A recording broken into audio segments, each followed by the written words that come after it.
하나님의 말씀을 봉독하겠습니다. 사사기 17장 6절에서 13절까지의 말씀입니다. 구약성경 390면 어간에 있습니다. 사사기 17장 6절에서 13절까지의 말씀을 봉독하겠습니다.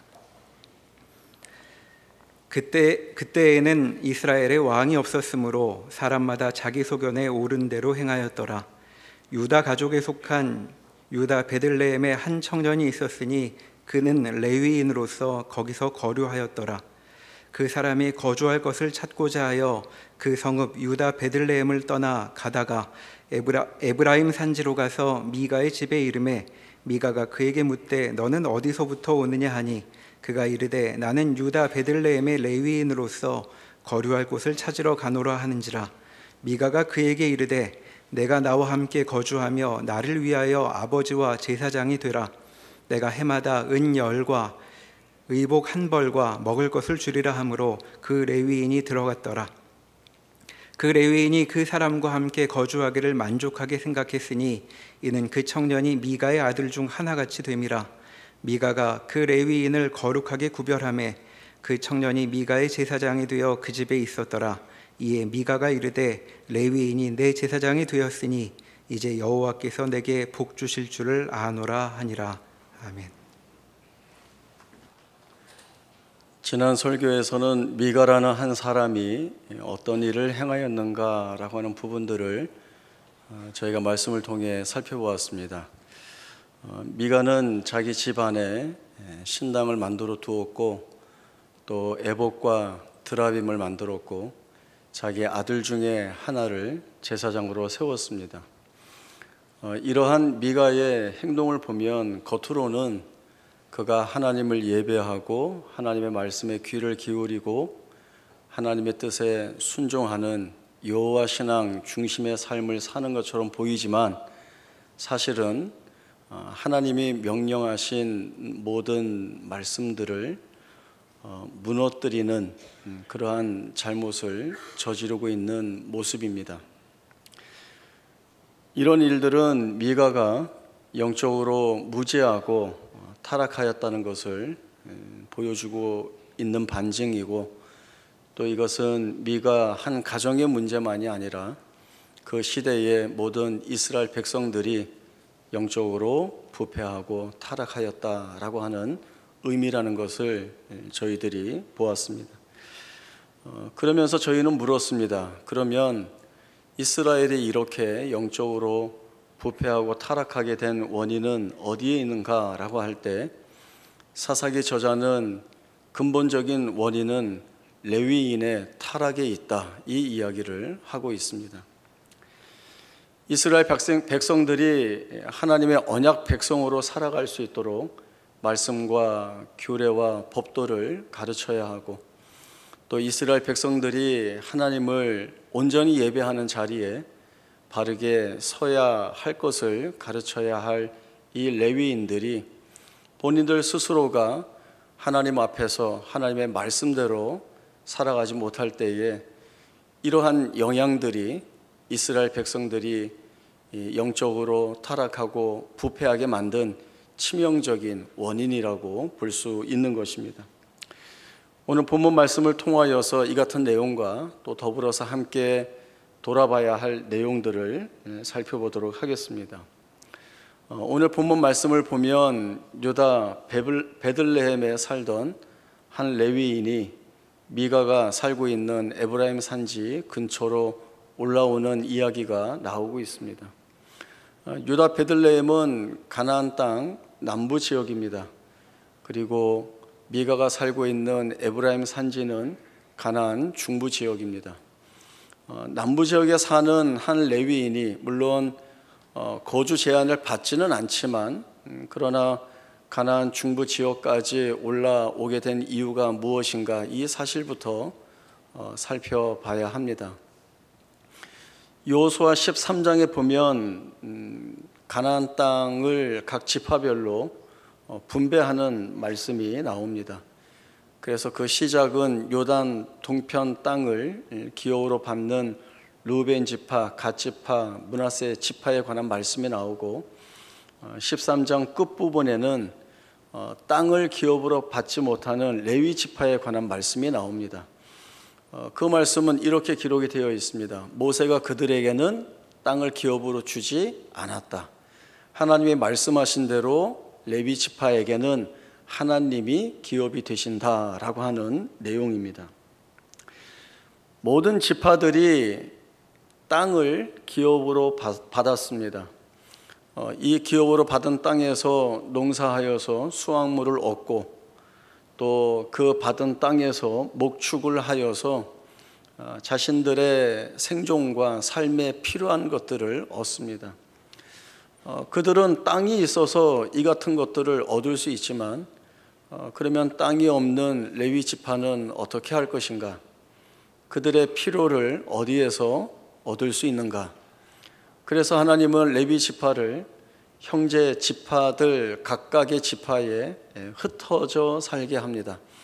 그리고 그 형제 지파가 하나님께 드린 11조를 하나님이 그들에게 주심으로 인하여서 하나님이 말씀하신 대로 너희는 이 땅의 것을 자신의 기업으로 삼고 살아가는 자들이 아니라 내가 너희의 기업이다 라고 하신 그 약속의 말씀을 지켜주시는 모습을 보여주시게 됩니다. 이 11조 규례에 관한 말씀이 신명기 14장에 나오는데 그 말씀 한번 같이 찾아보겠습니다. 신명기 14장 22절부터 29절까지의 말씀입니다. 신명기 14장 22절에서 29절까지의 말씀 제가 읽겠습니다. 너는 마땅히 매년 토지소산의 11조를 드릴 것이며 내 하나님 여호와 앞 곧 여호와께서 그의 이름을 두시려고 택하신 곳에서 내 곡식과 포도주와 기름의 11조를 먹으며 또 내 소와 양의 처음 난 것을 먹고 내 하나님 여호와 경외하기를 항상 배울 것이니라. 그러나 내 하나님 여호와께서 자기의 이름을 두시려고 택하신 곳이 내게서 너무 멀고 행로가 어려워서 내 하나님 여호와께서 그 풍부히 주신 것을 가지고 갈 수 없거든 그것을 돈으로 바꾸어 그 돈을 싸가지고 내 하나님 여호와께서 택하신 곳으로 가서 내 마음에 원하는 모든 것을 그 돈으로 사되 소나 양이나 포도주나 독주 등 내 마음에 원하는 모든 것을 구하고 거기 내 하나님 여호와 앞에서 너와 내 권속이 함께 먹고 즐거워할 것이며 내 성읍에 거주하는 레위인은 너희 중에 분깃이나 기업이 없는 자이니 또한 저버리지 말지니라. 매 3년 끝에 그의 소산의 10분의 1을 다 내어 내 성읍에 저축하여 너희 중에 분깃이나 기업이 없는 레위인과 내 성중에 거류하는 객과 및 고아와 과부들이 와서 먹고 배부르게 하라. 그리하면 내 하나님 여호와께서 내 손으로 하는 범사에 내게 복을 주시리라. 아멘. 우리는 11조 하면 한 가지만 떠오릅니다. 소득의 10분의 1을 하나님께 드린다라고 하는 겁니다. 그런데 이스라엘 백성들에게는 11조 규례가 두 가지입니다. 첫 번째는 우리가 알고 있는 대로 자기 소산물의 10분의 1을 하나님께 바치는 겁니다. 그리고 그 바친 것을 받으신 하나님이 내가 기업이 되겠다 하신 레위 지파에게 주시는 겁니다. 다음에 두 번째 11조는 첫 번째 11조를 드린 후에 남은 10분의 9에서 다시 11조를 떼어서 성소에 드립니다.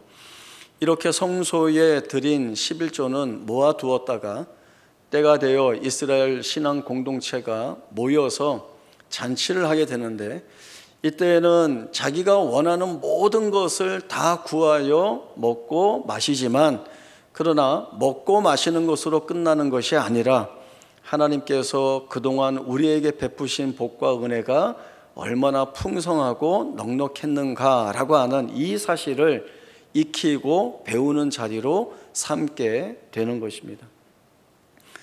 안식년을 기점으로 해서 매 3년과 6년째에 내는 11조는 성소에 드리지 않고 성읍에 두고 모읍니다. 그리고 마찬가지로 이 모은 11조를 가지고 기업이나 분깃이 없는 레위 지파와 또 고아와 과부와 객과 힘이 없고 가난하고 소외된 자들이 그것으로 먹고 마실 수 있도록 베풀도록 하나님께서 명령하시고 규정하고 계십니다. 11조 규례는 이스라엘 모든 백성들이 하나님 앞에서 해야 하는 것입니다. 하나님이 주신 명령이기도 하고 또 마땅히 따라야 할 규례입니다. 왜냐하면 하나님께서 가나안 땅에 들어가기 이전부터 이스라엘 백성들에게 주신 약속의 말씀이 있습니다. 내가 너에게 주는 약속의 땅, 이 가나안 땅은 내가 돌보는 땅이어서, 그리고 여호와의 눈이 세초부터 세말까지 있는 땅이기 때문에 너희의 쓸 것을 풍성하게 누리게 할 수 있는 땅이다 라고 하는 겁니다. 그래서 그 땅에서 먹고 사는 문제가 풍성하고 부유하고 풍요로울 때는 우리가 농사를 잘 짓고 우리가 목축을 잘해서 이 넉넉한 것을 얻었다가 아니라 하나님이 우리에게 주신 것이다 라고 하는 사실을 분명하게 기억을 해야 합니다. 그리고 하나님이 넉넉하게 주신 것을 마땅히 그 일부를 떼어 하나님 앞에 다시 돌려드리는 것은 우리에게 주신 모든 것이 하나님의 것입니다 라고 하는 고백의 차원에서 하게 되는 내용들입니다. 그러나 지금의 이스라엘이라고 하면 하나님이 주신 명령이나 말씀을 쫓아 살고 있지 않는 이스라엘 백성들이기 때문에 레위 지파에게 11조를 돌리지 않았을 것입니다. 땅이 없기 때문에 형제 지파들이 하나님께 드려지는 것들을 이 레위 지파가 받지 못하면 그들은 생존의 문제가 걸리게 됩니다. 유다 땅에 살고 있었던 이 레위인이 에브라임 산지까지 올라온 이유는 바로 이 생존의 문제로 인하여서 자기가 거주할 것을 찾고자 이동한 것은 아니겠는가라고 하는 시각으로 보는 예가 있습니다. 이런 상황 속에서 미가와 레위인이 만났습니다. 미가는 자기 아들을 자기 집안의 제사장으로 삼았지만 레위인이 아니기 때문에 이 부분이 걸렸나 봅니다. 자기의 거주할 것을 찾는 이 레위인을 보자마자 미가는 제안합니다. 내가 1년에 은 13개과 옷 1벌과 먹을 것을 주겠으니 우리 집에 제사장이 되라 라고 하는 조건이었습니다. 레위인은 이 조건을 듣고는 고민 없이 미가 집안의 제사장이 되기로 합니다. 미가와 레위인이 맺은 이 계약 아닌 계약에는 아주 많은 문제점이 있습니다.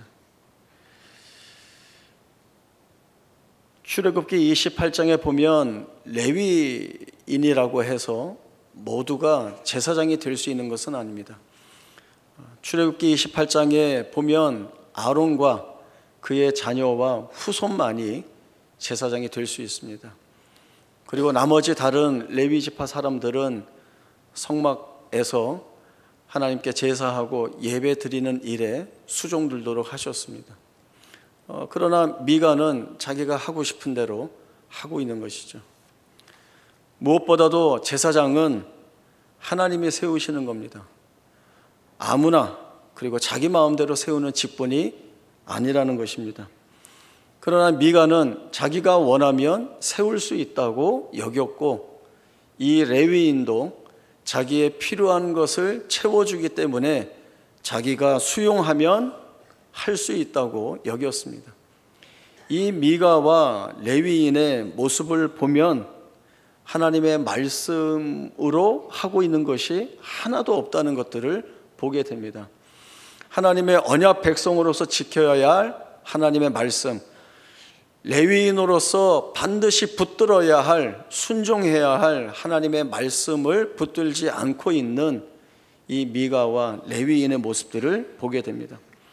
결국 사사기 저자가 말하고 있는 레위인의 타락은 말씀의 부재에서 비롯된 것이라는 것을 저희들이 보게 됩니다. 미가가 결정하고 하고 있는 모든 일들은 나름의 명분이 있습니다. 내가 하나님의 백성이고 내가 하나님을 믿고 있고 레위인을 제사장으로 삼았기 때문에 이제 나는 내가 할 것 다 했다라고 하는 것이죠. 내가 할 것 다 했기 때문에 이제 하나님이 하실 일만 남았다는 것입니다. 하나님이 하실 일을 하십시오라고 하는 거죠. 13절에 있는 말씀이 바로 그것입니다. 레위인이 내 제사장이 되었으니 이제 여호와께서 내게 복을 주실 것을 내가 아노라 라고 하는 겁니다. 이것이 미가가 목적하고 있는 것입니다. 미가가 마음에 담고 있는 자신의 기쁨입니다. 레위인도 미가가 제안하는 제사장의 직분을 덜컥 붙잡았습니다. 자기의 필요한 것을 채워줄 것이 여기에 있기 때문이라는 것이죠. 그 어디에도 하나님의 말씀은 남아있지 않습니다. 결국 미가도 레위인도 하나님을 자기를 위한 도구로 사용한 것밖에는 되지 않는 것입니다. 여기에서 질문을 하나 더 던진다면, 그러면 레위인의 타락이 가장 큰 문제인데 그러면 레위인에게만 이 책임을 물어야 하는가라고 하는 겁니다. 레위인에게만 책임이 있는 것이 아닙니다. 모두의 책임입니다. 첫 번째는 레위 지파를 살피지 못한 형제 지파들에게도 이 책임이 있습니다. 하나님은 하나님 자신에게 드려진 11조를 레위 지파에게 주셨다고 했습니다. 이 부분에 대하여 형제 지파들이 오해하지 말아야 할 것은 우리의 것을 떼어서 레위 지파를 먹여 살린다는 착각입니다. 아닙니다. 하나님은 남의 것을 떼어서 자기의 기업이라고 하는 레위 지파에게 주시지 않습니다. 하나님은 레위 지파에게 주고도 남을 그 이상의 더 풍성한 것들을 이미 주셨습니다. 모자라지 않게 하시는 하나님이십니다. 있어야 할 것을 아시는 하나님이십니다. 그 하나님이 채워주시기에 어떠한 상황과 처지에서도 자족하는 고백을 할 수 있는 것이 이스라엘 백성들이어야 했습니다. 그러나 이 모든 것들을 하지 못했습니다. 두 번째는 이스라엘 백성들은 레위 지파가 하나님 앞에 온전히 서서 하나님이 맡기신 거룩한 책임을 잘 수종들도록 도와야 하는 책임이 그들에게도 있습니다. 레위 지파가 하나님을 섬기는 이 거룩한 일을 잘 하도록 기도하고 도와야 합니다.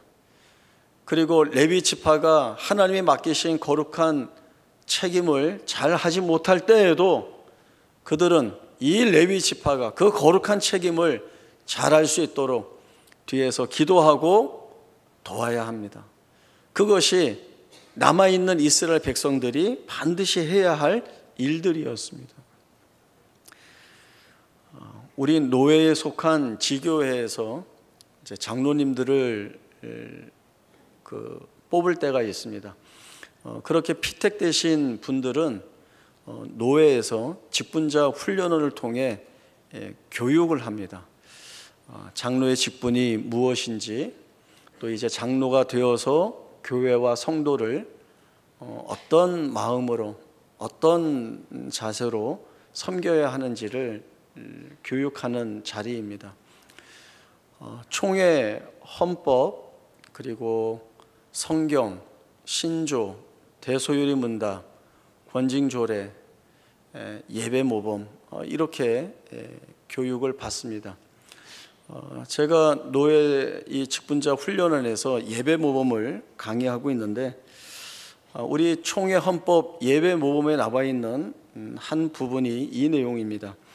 목사의 주일 설교 사역을 위해 무엇을 해야 되는가, 이런 내용이 나와 있거든요. 그 내용을 제가 읽어드리겠습니다. 주일 아침에는 개인으로나 가정적으로 자기와 다른 사람을 위하여 기도하되, 특히 지교회 목사의 말씀 사역이 은혜로운 봉사가 되기 위하여 기도하고, 공동 예배 행사에 하나님과 교통하는 은혜가 임하기 위해 기도해야 한다. 이것이 성도의 책임입니다. 제가 이 부분을 강의하면서 물어봤습니다. 여러분들은 주일 아침에 교회 나오면서 오늘 목사님 설교에 은혜 받아야지 이 생각만 하고 오시면 안 됩니다. 목사님의 설교가 나뿐만 아니라 함께 예배드리는 모든 교우들에게 주시는 하나님의 은혜로운 말씀이 되도록 기도하시고 오셔야 됩니다. 교회에 오시면서 이렇게 기도하고 오시는 분 계십니까? 이렇게 물어봤더니 몇몇 분들이 태어나서 그런 얘기 처음 들었다는 겁니다. 목사님 설교를 위해서 기도하라고요? 그냥 은혜 받을 생각만 하고 있지 목사님 설교 위해서 기도한 적은 한 번도 없습니다. 오늘 그런 얘기 처음 들어봤습니다.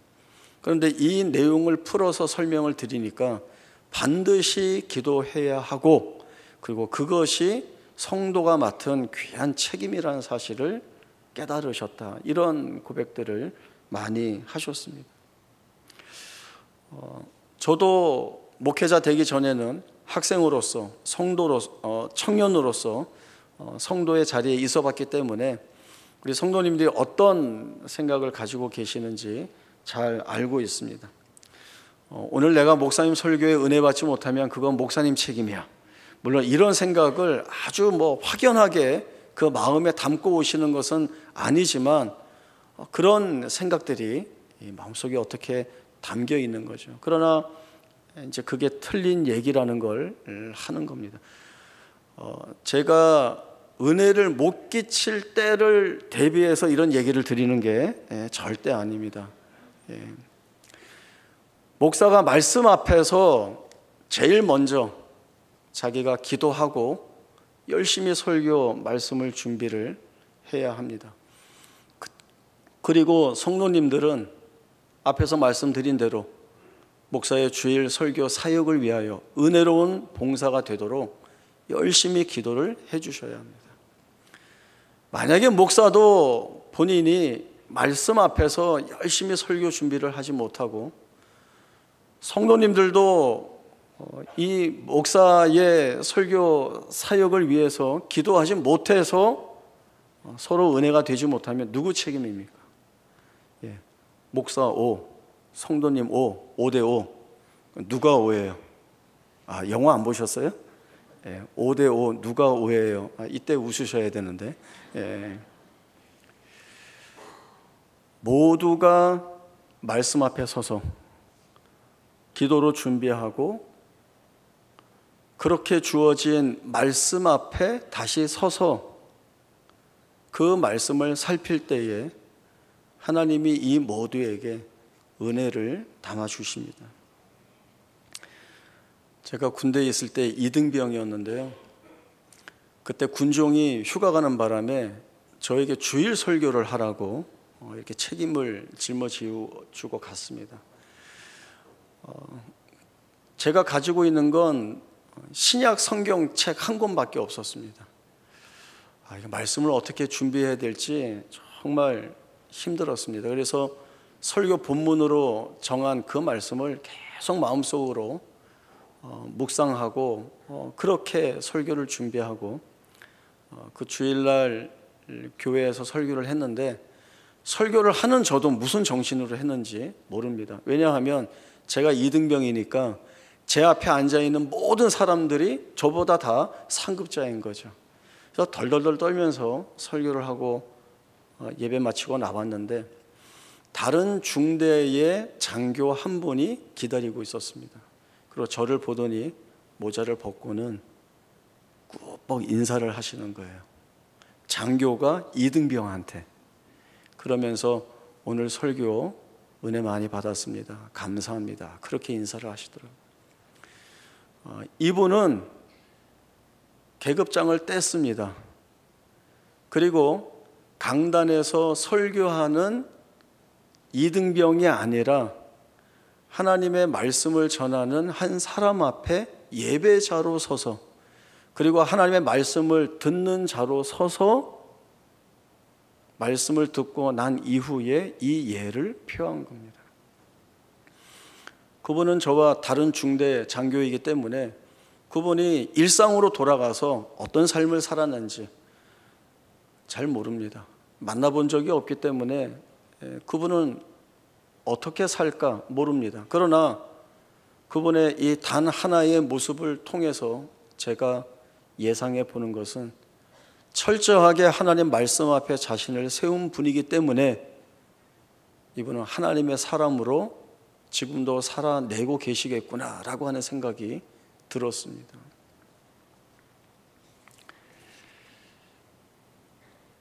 하나님의 말씀이 없이는 하나님의 언약 백성이 되지 못합니다. 하나님의 말씀이 없이는 하나님의 영광을 위하여 살 수 없습니다. 하나님의 말씀이 없이는 하나님의 목적하신 뜻을 알 수도 없고 행할 수도 없습니다. 지난 설교의 마지막 말씀이 오늘 6절 말씀이고, 오늘 본문 시작이 첫 구절로 말씀된 내용입니다. 사사시대의 모습을 말씀하는 내용이죠. 그때는 이스라엘의 왕이 없으므로 사람들이 자기 소견에 오른 대로 행하였다라고 하는 겁니다. 하나님의 말씀 앞에 자신을 세운 이스라엘 백성들이라고 한다면 그들이 생각하는 자기 소견이라고 하는 것은 하나님을 기쁘시게 하고 하나님을 영광스럽게 모시는 삶의 모습 밖에는 나올 것이 없어야 합니다. 그러나 하나님의 말씀이 무너지고 자신들을 하나님의 말씀 앞에 온전히 세우지 못했다고 한다면 자기 소견에 옳은 대로 나오는 것은 그 말대로 자기 생각에 좋은 것밖에는 나올 수가 없는 것입니다. 우리가 깨끗하게 닦은 거울 앞에 서면 자기 모습이 아주 선명하게 보입니다. 하나님의 말씀 앞에 서야 내 안에 담겨진 불의와 거짓과 탐욕과 잘못된 모든 것들을 다 들여다볼 수 있고, 하나님의 온전하신 말씀 앞에 서야 이 모든 것들을 빼내어낼 수가 있습니다. 왜냐하면 하나님이 내게 주신 이 말씀이 생명이고, 그리고 이 말씀이 나를 살리는 하나님의 은혜가 되기 때문에 그렇습니다. 시편 119편은 꽤 긴 절이 나와 있는 말씀입니다. 그런데 이제 보시면 한 절 한 절마다 말씀이라고 하는 의미가 그 안에 다 들어가 있습니다. 말씀으로 표현되기도 하고 율법, 법도, 규례, 주의 뜻, 이런 여러 의미로 표현이 됩니다. 105절에 보면 주의 말씀은 내 발의 등이요 내 길에 빛입니다 라고 하는 고백이 있고요. 107절에 보면 나의 고난이 매우 심할 때에 여호와여 주의 말씀대로 나를 살아내게 하소서라고 하는 고백을 하고 있습니다. 우리가 살아가면서 우리는 수없이 많은 실패와 그리고 아픔과 상처와 고난을 겪게 됩니다.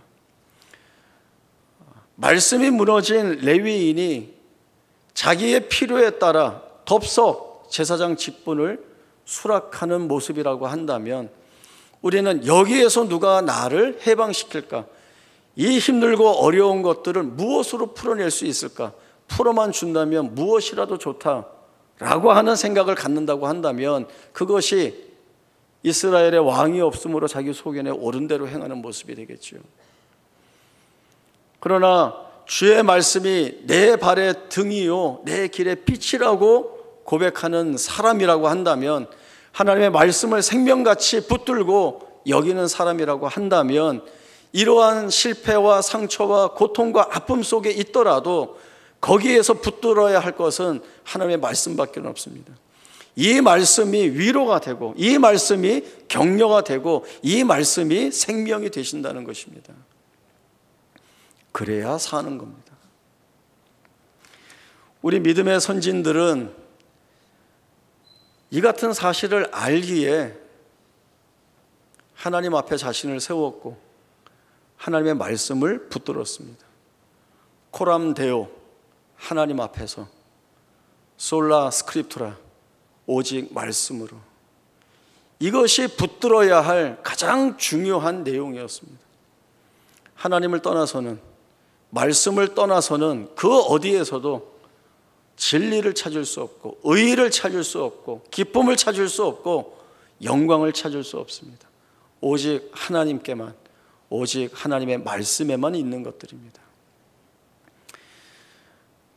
사사시대는 영적으로 암울하고 현실적으로 부패한 시대였지만, 그러나 우리가 누누이 반복하여 말씀을 살피는 것은 그 어느 때보다도 하나님의 은혜가 필요한 시대였고, 하나님은 여지없이 그 은혜가 필요한 시대에 하나님의 은혜를 쏟아 부으셨습니다. 말씀을 놓친 자들에게 말씀을 주기 위하여 기회를 주셨고, 말씀을 붙들지 못하는 자들에게 말씀을 붙들도록 그 말씀을 꺼내어 주셨습니다. 그것이 바로 이 사사시대입니다. 오늘 우리의 눈에는, 우리의 현실에는 많은 것들이 무너지고 있는 것처럼 보입니다. 이때 우리는 무엇을 붙들어야 하겠습니까? 시편 18편의 다윗이 나의 힘이신 여호와여 내가 주를 사랑하나이다 라고 하는 이 고백이 오늘 이 시대와 이 현실 속에서 우리가 하나님 앞에 드려야 할 고백입니다.